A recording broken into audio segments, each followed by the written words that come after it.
사람은 고상하게 시작해도요, 고상하게 못 끝납니다.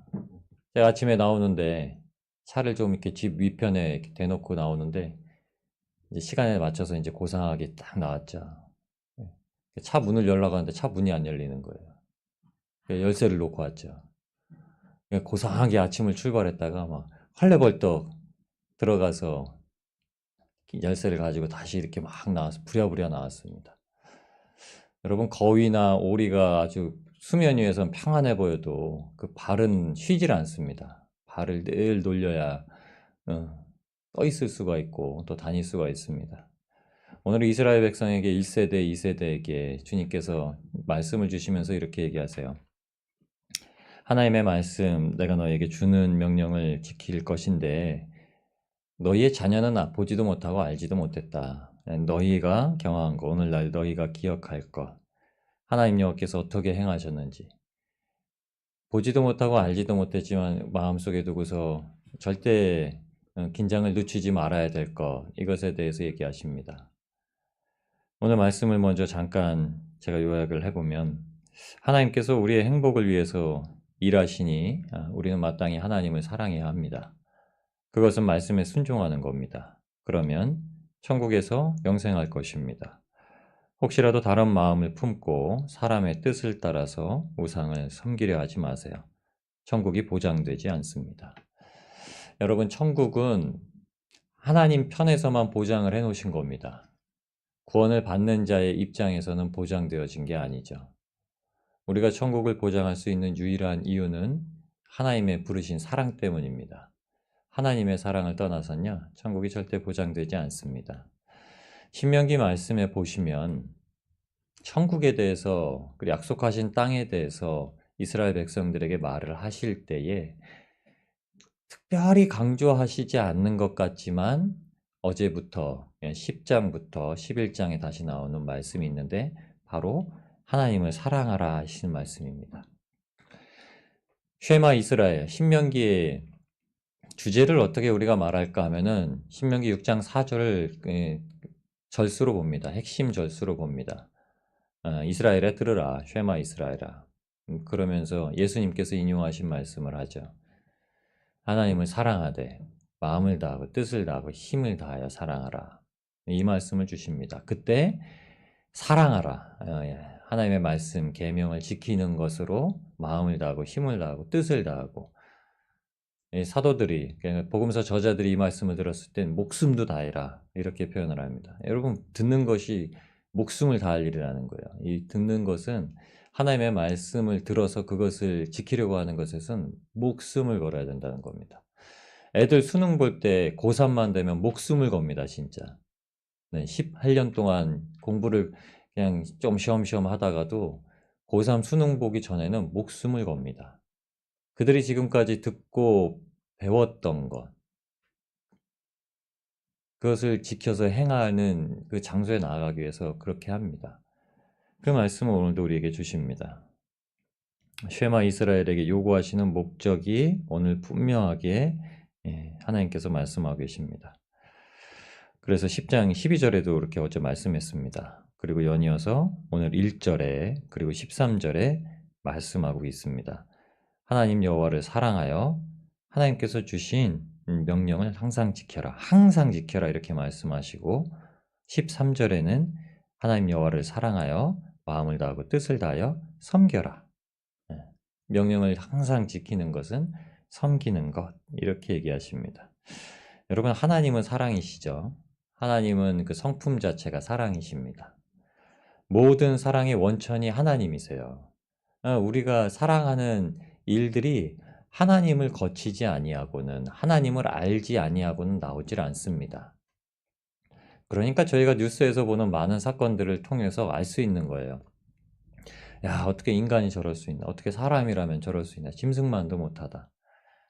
여러분, 짐승은 대체로요, 하나님을 압니다. 피조물은요, 창조주를 알아요. 짐승은 이성을 가지고 있지 않게, 영성을 가지고 있지 않기 때문에요, 하나님께서 본래 만드신 순례를 따라서 다 살기 때문에, 이 순리를 따라서 살기 때문에요, 창조주를 알아요. 그러니까 죽을 때 되면 개는 집을 나가요. 나무는요, 죽을 때 되면 이파리를 톡톡톡톡 떨어뜨려요. 근데 사람은 안 그래요. 죽을 때 돼도 발악을 해요. 사람은 죽음을 초월해서 맞아들이질 않습니다. 그냥 다른 거는 다른 피조물들은 다 죽음을 맞이해요. 벌어지는 많은 사건 가운데 어떻게 사람이 저렇게 사랑도 안 하고 자기 새끼도 사랑 안 하고 저렇게 할 수 있나? 이 폐륜적인 일을 할 수 있나? 네. 하나님을 모르면요. 하나님을 거치지 않고는요. 예수님의 십자가를 통하지 않고는요. 사랑이 되지가 않습니다. 오늘 저에게 해주시는 말씀이에요. 그러면 부르신 자들에게 하나님께서 요구하시는 것은 무엇이냐? 하나님을 알되 하나님이 사랑이심을 알라라고 하시는 겁니다. 때로는 우리가 이것에 대해서 많이 오해를 하고 삽니다. 여러분, 출애굽 사건과 그리고 광야에서 백성들이 하나님 앞에 불순종한 사건을 대해서 두 가지를 오늘 7절까지 말씀에 기록을 하고 계십니다. 이 사랑이 연결되어서 두 가지 사건을 보여주세요. 한 가지는 사랑하셔서 건져내셨다는 겁니다. 그리고 사랑하셔서 참으셨다는 겁니다. 첫 번째는 백성의 부르짖음이 내게 들렸다 하시면서 출애굽기 3장에 모세를 부르세요. 그런데 모세를 부르셔서 모세를 보내신 사건이 하나님께서 이스라엘을 사랑하셨다는 겁니다. 그래서 이것을 기억하라는 거예요. 광야에 나온 우리 어린 자녀들은 애굽에서 그 신음소리가 어땠는지 기억하지 못한다. 그 고통이 어땠는지 기억하지 못한다. 그리고 그 고통 소리에, 신음소리에 귀 기울여서 응답하셔서 사랑을 알게 하신 하나님의 그 크신 사랑을 모른다. 그러니까 그것을 어떻게 해야 되냐면 가르치는 겁니다. 여러분, 하나님께서 우리를 얼마나 사랑하셨는지 몰라요. 근데 깨달을 수 있는 방편을 하나님께서 유일하게 보내주십니다. 사람이 사람을 사랑하는 가장 큰 것은 대신 죽는 거예요. 친구가 친구를 사랑하는 방편 가운데 가장 크게 보여주시는 것이 무엇이냐면 죽는 것이라고 예수님께서 말씀하십니다. 이 말씀은요, 우리에게 우리가 친구를 위해서 기꺼이 죽을 수 있어 라고 말씀하신 게 아니라요, 예수님께서 우리를 친구로 여기시고 그렇게 죽으시겠다고 약속하신 말씀입니다. 한 명 한 명 저희 부르신 자들에게 그렇게 하신 거예요. 인생의 출애굽을 시키신 겁니다.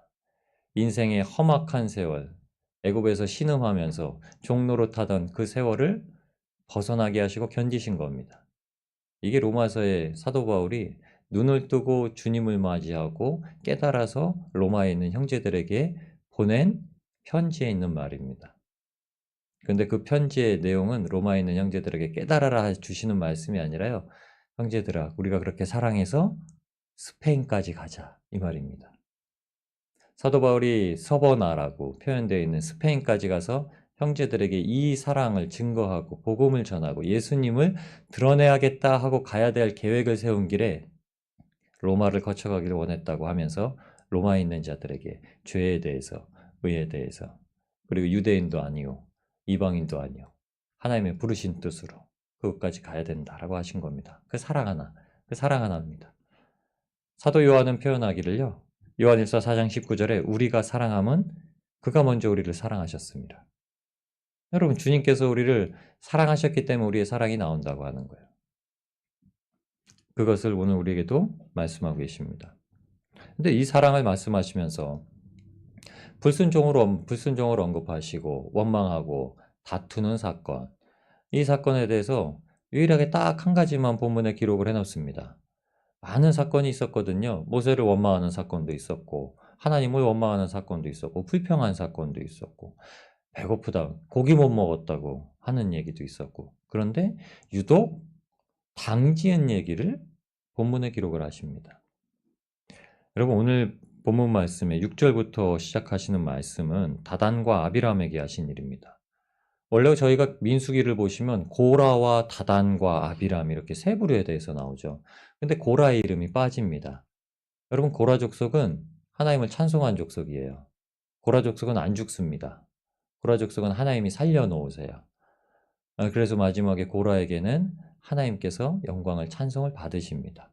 그런데 다단과 아비람은 그렇지 않아요. 고라는 레위 지파고요. 다단과 아비람은 루벤 지파입니다. 다단과 아비람이 처음에 모세를 대적하여서 제사장, 우리가 다 너희들만 지도자냐? 야, 아로나, 모세야, 너희만 진짜 형제끼리 다 해먹으려고 그러냐? 이렇게 말했던 것은 레위 지파기 때문에요. 셋째 아들인데요. 자기네들은 루벤 지파, 첫째 아들, 장자의 족속인데 왜 우리가 지도자가 안 되고 너희가 돼? 하고 하나님께서 택하심에 반역을 하죠. 이스라엘을 선동해서요, 공동체의 질서를 무너뜨린 일을 한 것을 하나님께서 먼저 얘기하십니다. 왜냐면 지금 이 이스라엘이 같이 가나안 땅에 들어가야 되고 하나님께서 명령하신 것을 같이 준행해야 되는데 가장 심각한 문제라고 여기셨던 게 바로 이겁니다. 당을 지어서 선동하여서 공동체를 무너뜨리려고 했던 일. 하나님께서 그 공동체를 이끌어내셨는데 그것을 무너뜨리려 했던 일이 가장 심각한 문제다. 이렇게 하시면서 말씀하시는 거예요. 근데 왜 심각하냐? 핵심 포인트는 하나님의 사랑입니다. 하나님의 사랑을 어그러뜨리려 하는 행동이었다는 거예요. 사랑은 그 어떤 것보다도 여러분 위대한 힘을 가지고 있습니다. 그래서 사랑하면은 어머니가 자녀를 위해서 하는 모든 행동 가운데 사랑으로서요, 인간의 초월적인 힘을 발휘하기도 합니다. 사랑의 힘은요, 사람을 회복시키기도 하고요. 사랑의 힘은요, 감히 할 수 없는 일들을 할 수 있도록 만들어요. 이것은 하나님을 믿지 않는 자들에게까지도 나타나는 이적이고 기적입니다. 근데 이 사랑을, 하나님의 그 크신 사랑을 알면 그리스도인들은 여러분 본질 자체가 달라지는 거죠. 삶의 자체가 달라지는 겁니다. 사랑하게 되면. 사랑하게 되면 견디고, 사랑하게 되면 참을 수 있고, 사랑하게 되면 기뻐할 수 있고, 믿음, 소망, 사랑은 영원히 있을 것인데 그 중에 제일은 사랑이라. 영원히 있는 것 중에 최고는 사랑이라는 거예요. 성경 속에 나타난 믿음과 사랑은 여러분 구별됩니다. 제가 방금도 말씀을 드렸지만 믿음과 소망과 사랑이라고 사도 바울도 언급했지만 믿음은 사랑과 다릅니다. 구별되어 나누어져요. 그런데 함께 영원히 있고 예수님께서 공생의 사역을 하실 때 자주 말씀하신 것 중에 하나입니다. 예수님께서 사람을 구원하러 오셨을 때, 저희를 구원하실 때 첫 번째 계속 강조하시는 말씀 믿음이에요. 그 믿음은 오늘 주님께서 주시는 말씀을 듣고 배워서 지켜 행하라. 그리하면 너희가 살고 들어가고 얻게 되리라. 이거 지금쯤은 이제 좀 잘 기억나시죠? 이게 핵심입니다. 근데 이 핵심이 뭐냐면 바로 듣는 것, 그리고 그것을 통해서 하나님을 사랑하게 되는 것. 근데 예수님께서 오셔서는 그 사랑을 몸소 보이세요. 사랑이다, 사랑이다 막 이렇게 얘기하시는 게 아니라 몸소 보이신 이후에 주님께 나오는 자들마다 내 믿음이 너를 구원하였다 자꾸 말씀하세요. 그것은 무슨 뜻이냐면 예수님께서 그러하셨다. 하나님께서 출애굽 때부터 그 일을 행하셨다. 광야에서 원망하고 불평하고 시기하고 불순종하는 가운데서도 길이길이 참으셨다. 사랑을 보여주셨다라는 걸 믿으라는 겁니다. 믿어라. 믿는 것에서 먼저 순종이 시작되는 겁니다. 의지하는 것에서부터 시작이 됩니다. 거기서부터 순종이 나와요. 그런데 주님께서 죽고 부활하신 이후에는요, 믿어라라고 하신 게 아니라 믿지 않으면 책망을 하십니다. 이 마음에 더디 믿는 자들아, 선지자들과 모세의 글에 예언된 예수님에 대해서 더디 믿는 자들아, 이 책망하세요. 네 믿음이 너를 구원하였다. 이제 그 말씀을 안 하세요. 그리고 나서 요한복음 21장에 베드로에겐요, 사랑하느냐고 물어보세요. 주님께서 공생의 사역을 하실 때 우리에게 부활로 임재하시기 전에는 우리한테 계속 무엇을 얘기하시냐면 믿어야 된다. 믿어야 된다. 그래서 말씀을 가르치시는 겁니다. 믿어야 된다. 그런데 주님의 부활이 믿어진 자들에게는요, 이 말씀하세요. 사랑하느냐, 사랑하느냐. 그래서 믿음보다 더한 거는요, 주님의 부활을 함께 경험하고 있는 사랑입니다. 어떻게 보면은 이게 구분지어서 말씀드리는 건 아닙니다. 믿음을 가진 자들은 사랑을 하고 있습니다. 그런데 그 사랑이 장성하지 못한 사랑일 때 예수님께서는 항상 말씀하고 계신 거예요. 그 사랑은 어린아이 같이 못 참는 사랑이 아니라 참는 사랑. 그 사랑은 견디는 사랑. 그 사랑은 우겨싸움 가운데서도 빛이 보이는 사랑. 그 사랑은 인내할 수 있는 사랑. 그 사랑은 기뻐할 수 있는 사랑. 그 사람은 믿음을 낼 수 있는 사랑. 이게 증거로 우리에게 말씀하시는 겁니다. 만일 하나님의 말씀을 청종하고 사랑하면 마음을 다하고 뜻을 다하여 섬기며 얻을 것이요. 먹고 배부를 것이라.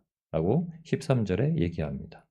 말씀을 청종해서 하나님을 사랑하면, 쉐마 이스라엘, 말씀이 들려져서 하나님을 사랑하면 마음을 다하고 뜻을 다하고 섬기고 우리에게 약속하신 땅에서 먹고 배부를 것이라 라고 15절까지 말씀을 해주십니다.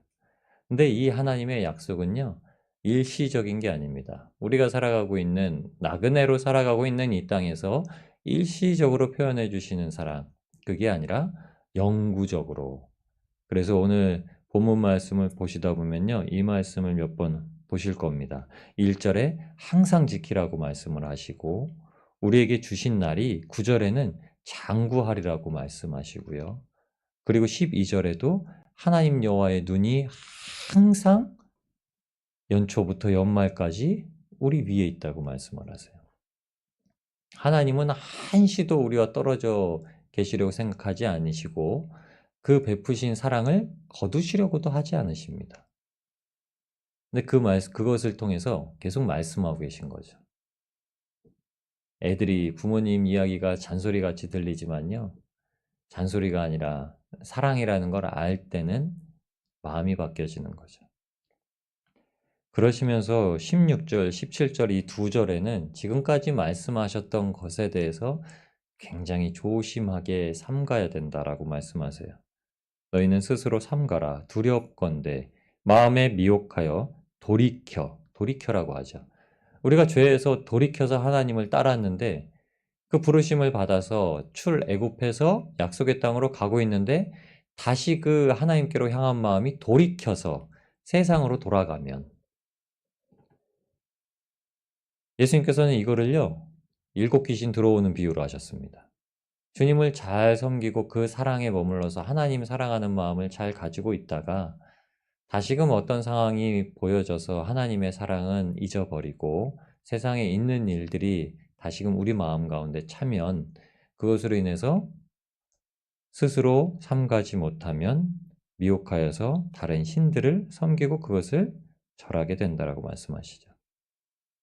여기에 하나님의 진노하심이라고 얘기하십니다. 하늘을 닫아. 17절에 하늘을 닫아. 항상 있을 것이라고 약속하셨던 하나님의 복이, 어제 보여주셨던, 레위지파에게도 보여주셨던 그 복이 하늘을 닫아서 비를 내리지 아니하고 땅이 소산을 내지 않게 하신다 했습니다. 약속하신 가나안 땅은요, 애굽 땅과 달라서 그 땅은 한번 하나님께서 이른 비와 늦은 비를 내시면은 계곡도 있고 산도 있어가지고 물을 꼭 받아들이는 땅이라고 하는 거예요. 여러분 산은 아시죠? 산에 지하수가 내리는 이유는 비가 오면 물을 다 머금고 있습니다. 그걸 계속 뿜어내는 거예요. 그리고 천도 비가 오면 물이 가득 찹니다. 그리고 점점 씀으로 말미암아 말라지게 되고 이제 낮아지게 되죠. 약속의 땅은 그런 땅이라고 합니다. 애굽에서 400년 동안 이스라엘 백성들이 경험한 건요, 그것이 어떤 땅이죠? 피라미드 서 있는 거 보셨죠? 스핑크스 서 있고 광야 사막 같은 땅이, 애굽은 아주 적과 끓이는 땅같이 좋은 땅같이 보이는 곳이기도 하였지만 수고하여야 그렇게 할 수 있는 땅입니다. 나일강이 범람해야 그곳에 물을 막 몰아서 밭 쪽으로 이렇게 막 몰아내야 됐던 곳이에요. 수문을 열고 이렇게 해야 되는 땅입니다. 그래서 발을 댄다고 표현하는 거예요. 발로 밟아서 수문을 열고 때가 되면 물길을 트고 이렇게 수고하고 고생해야지 농사 짓는 힘듦을, 고생을 알고 결실을 맺는 땅인데, 가나안 땅은 어떤 땅이냐면요, 그런 수고로움이 없어도 산에서 천에서 비를 머금었던 것들을 다 물을 내가지고 때가 되면, 추수 때가 되면 그것을 이루게 합니다. 실질적으로 이른 비, 늦은 비라고 하는데 추수하기 전에는요, 강우량이 엄청 많습니다. 그래서 곡식이 이만큼 허리까지 잠길 정도예요. 그리고 그 물이 쑥 빠지면서 곡식이 훅 자랍니다. 그리고 추수를 해요. 애굽 땅에서는 사람이 수고해야지만, 사람이 수고해서 물기를 투고하면은 사람의 수고대로 얻을 수 있는 땅이었지만, 가나안 땅은요, 수고하지 않고 하늘에서 비를 주셔야만 곡식을 얻을 수 있는 땅입니다. 근데 그 하늘을 닫아버리시겠다고 하는 거예요. 여러분, 우리가 살고 있는 이 세상이 그렇습니다. 하늘에서 하나님께서 은총을 베풀어 주셔야만 우리에게, 우리가 살아가고 있는 모든 삶이 열려지는 것을 알게 됩니다. 사방이 닫혀도 우겨쌈을 당해도 절대 매이지 않는 것과 같은 삶을 살고 있다고 사도 바울도 얘기했는데, 그렇습니다. 하나님께서 주시는 은총은 그런 것이에요. 우리의 환경뿐만이 아니라 우리 마음까지도 다스릴 수 있도록 베푸시는 하나님의 은총입니다. 그게 구원받은 자들에게 주신 거예요. 하늘을 절대 닫아두시지 않습니다. 하나님께서 저와 여러분에게 오늘도 그 열어두신 하늘을 통하여서 하나님의 말씀을 맛보게 하시고, 그 말씀이 우리의 생활이 되어서 하나님의 사랑을 누리고 그 사랑을 전하며 살아가게 하실 줄 믿습니다. 오늘도 하나님과 함께 동행하시면서 그 사랑을 풍성히 누리시고 또 전하시고 나누시는 복된 하루를 살아가시길 우리를 구원하신 예수님의 이름으로 축원합니다. 우리 함께 기도하시면서 나아가